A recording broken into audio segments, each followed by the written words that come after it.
Ladies and gentlemen, welcome to the Millennium stage. Tonight's performance is in cooperation with the Embassy of Malta as part of the 2015 Kids Euro Festival, running through November 8th.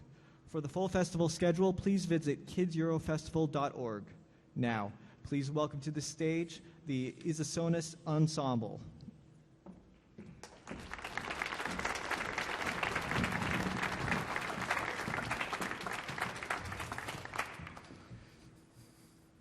Now for a few words from the director, Laura Falzon. Welcome, or merhaba in Maltese. We are Issa Sonus Ensemble, a group from the island of Malta in the Mediterranean Sea in Europe. And first I'd like to introduce the members of the group. So I'm the director, Laura Falzon. Anna Tonna, she's the singer, and she's also going to be the narrator today for us. And Alexander Wu, the pianist. Thank you. So I just want to say something about, just a little bit more about Malta. I mean, we're going to hear a lot more. Even though Malta is a very small island, but the history of Malta is, a wonderful history, full of a lot of people, settled there along the ages. And the earliest people date back to 5000 BC. So, they actually predate Stonehenge by about 1,000 years, and the Great Pyramid in Egypt as well. We have the megalithic temples. So, across the ages, there were lots of settlers and Phoenicians, Carthaginians, Romans, Arabs. So all, of course, the English and the French. But we became independent in 1964, and we are now a republic. So, what I'd like to say is about the language of Malta. The language of Malta actually reflects all these peoples, that settled in the island. And it's a very special language. It's the only Semitic language, you could say, although it's not really Arabic. It's a mixture. It's partly Semitic and partly Romance. But it's written using the Latin script. And just to say something, something more in Maltese, I'm going to just say, I hope you enjoy the concert today. Nispera lillum tuħdu pjaċir bil-kunċert. Thank you very much.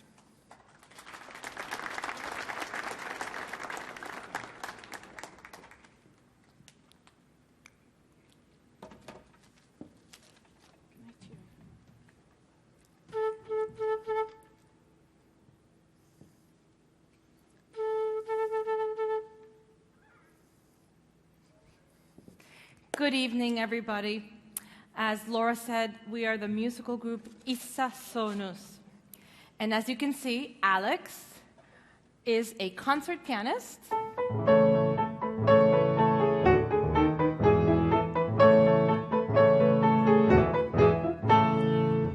And Laura is a classical flutist.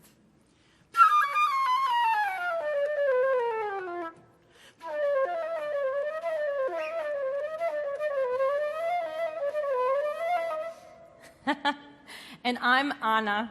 Thank you. Yes, that was the Flight of the Bumblebee, if anybody remembers.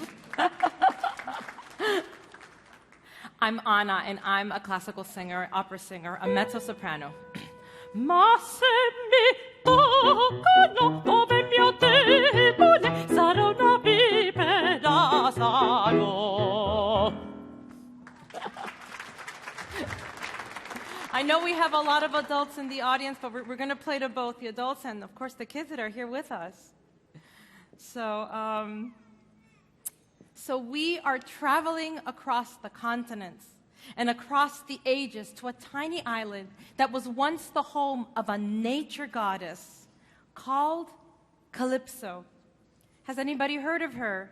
Have you ever heard of Calypso? I don't know if anybody here has, of course, studied the Greek gods and goddesses and this figure of Calypso. And now we're going to go to a small geography lesson with a map that we're going to present. And here we have, can anybody tell me one of the kids, what continent are we on right now? Tell me, young man. America. It's not America. What's another one? Tell me. Europe. Thank you. Right. So we're in Europe now. We've magically gone to Europe, and we're here in the sea. Can anybody tell me the name of this particular sea that we're talking about? The Earth? The Earth. Actually, Mediterranean means Middle Earth. Mediterranean. Can somebody give me the name, please, of the sea that we're in? Yes? The Mediterranean Sea. All these wonderful stories about the Greek gods and goddesses take place in the Mediterranean Sea. And in the Mediterranean Sea, smack in the middle, we find a small group of islands, which altogether are called Malta. There's 3 of them. The larger one is called Malta. There's this little tiny one in the middle called Comino, which nobody lives in during the day, but it's visited by tourists by boat. And then we have the island of Gozo. And if you go to Malta and to Gozo today, you can still visit the ancient temples and the churches that were dug in the belly of the land, and even the caves where all of these ancient peoples lived in the Bronze Age. And you will also find that Malta and Gozo have a very long history, like Laura was saying, because of the many different peoples of different cultures that went there, either to live or to sell their wares. Sometimes they went even to hide, and sometimes to conquer and make of these islands fortresses and fight against their enemies. What you will hear today is a story that was first told by a Greek storyteller called Homer. I don't know if anybody here, any of the kids, know who Homer is or the way he told stories, and I'm wondering if Alex can say a little bit about that. I hope you're not talking about Homer Simpson. Not Homer Simpson. Oh, okay. No. Okay, so Homer, 500 years ago, was a great storyteller and a writer. And before television, iPhones, even radio, and even before books were becoming popular, or most people who couldn't even read, this was the tradition of telling stories, coming up with something, and making people more spellbound and make it more magical. And it could be done in somebody's home amongst kids and adults, or in a communal area too as well. And this was passed down traditionally, orally, as a tradition from one generation to the next. And that's how we're able to preserve a lot of our stories from our own and other people's cultures. So our story of Calypso takes place in Gozo, which is the smaller of the islands.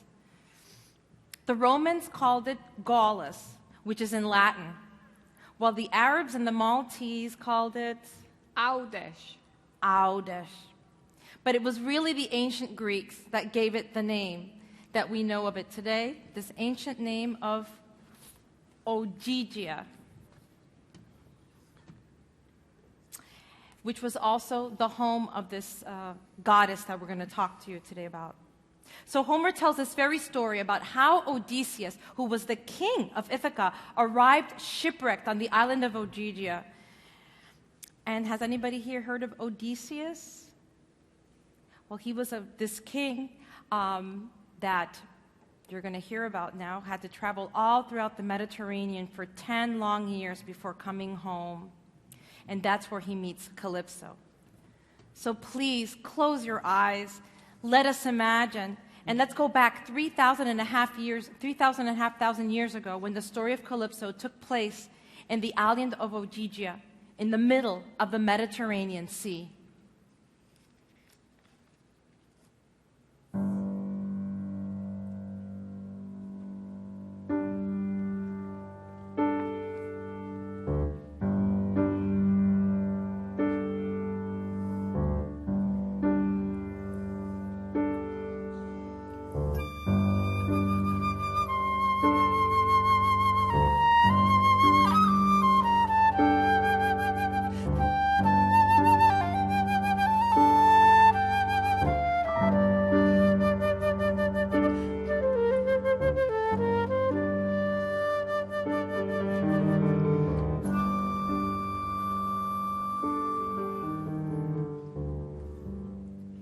there was this great king of another island in the Mediterranean Sea, the rocky island of Ithaca. His name was Odysseus. King Odysseus was very much loved by the goddess of wisdom, Athena. But the king of the sea, Poseidon, was jealous of him because he could even trick immortal gods and win.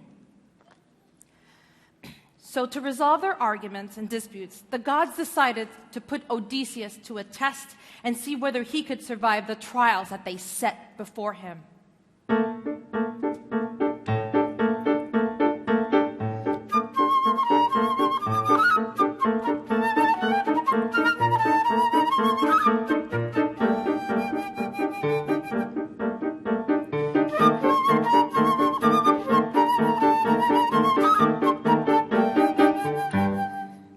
The gods decided that Odysseus should go on a long journey around the Mediterranean Sea, where he and his sailors would face many challenges, like fighting giant sea monsters that had a habit of swallowing entire ships with everyone in them, and even a huge one-eyed monster. Can anybody tell me the name of this one-eyed monster? Everybody heard of? What do you think it is? A cyclop. And what did cyclops like to eat? Does anybody know? Tell me. Humans. They like to eat people. Bad. Very bad for Odysseus, because those were his men. So Odysseus also had to resist a sea witch, a very beautiful sea witch called Circe, who turned his sailors into pigs. And he also had to escape the spell of the mermaids, which lured the sailors into the sea, never to be seen again.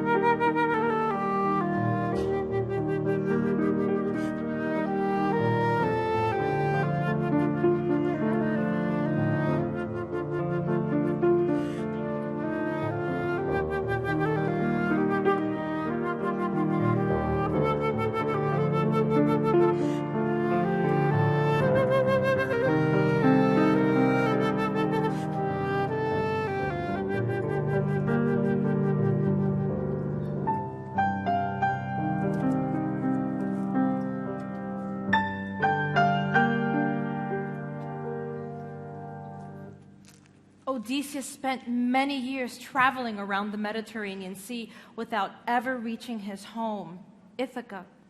But towards the end of his trials, with all of his sailors dead and sailing on his own battered ship, Poseidon, the king of the sea, gave Odysseus a final blow. So he whipped up a huge storm, which destroyed Odysseus' ship.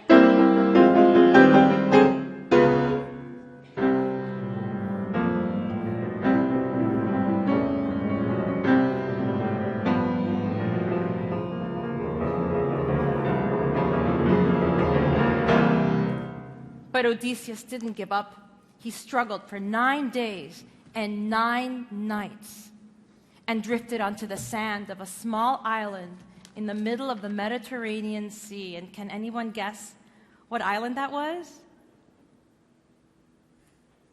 Ogygia.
Act 2.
At night, the island looked sad and gloomy, but in the morning light, the island was beautiful.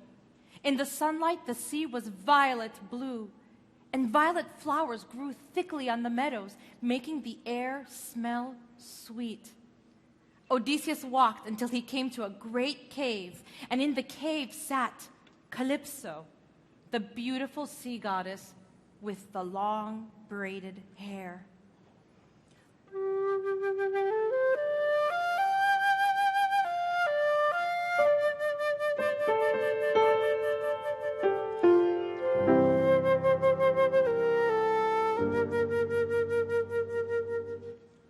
The lit fireplace and the burning cedar and sandalwood made a strong fragrance one could smell from afar. Calypso, wearing a shining girdle and golden robe, was weaving with a golden shuttle of gold and danced and sang as she wove. Poplars and sweet-smelling cypress trees grew near the cave entrance, and in those trees were owls and falcons and chattering sea crows and the long-winged seabirds with the white feathers. A vine with thick clusters of grapes climbed up the cave, and there were 4 fountains of clear water that trickled with water nearby.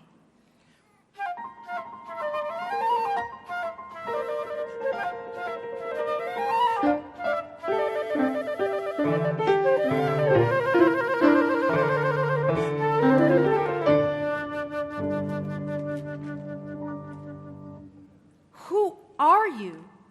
Asked Odysseus. My name is Calypso, and you are on my island, Ogygia. Welcome to my home. Here you can rest. I have food, water, and clothing for you.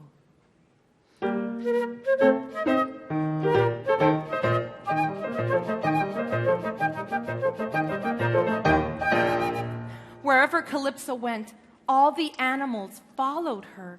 Accompanying her were deer and birds singing. Even the flowers seemed to blossom and appear more colorful in her presence. When the spring brings a lovely weather, when the winter is finally through, we will walk through the woods together, picking flowers in the morning dew. We will walk while a robin singing songs just for me and you. Be ready for the singing, be ready for the singing of you. Now the spring offers up her treasures, cornucopia of love's delight. Woods and flowers with it all their pleasures welcome us in the dappled light. Oh, come climb with me up that mountain to the stream bubbling up above. There we will drink from our fountain, there we will drink from our fountain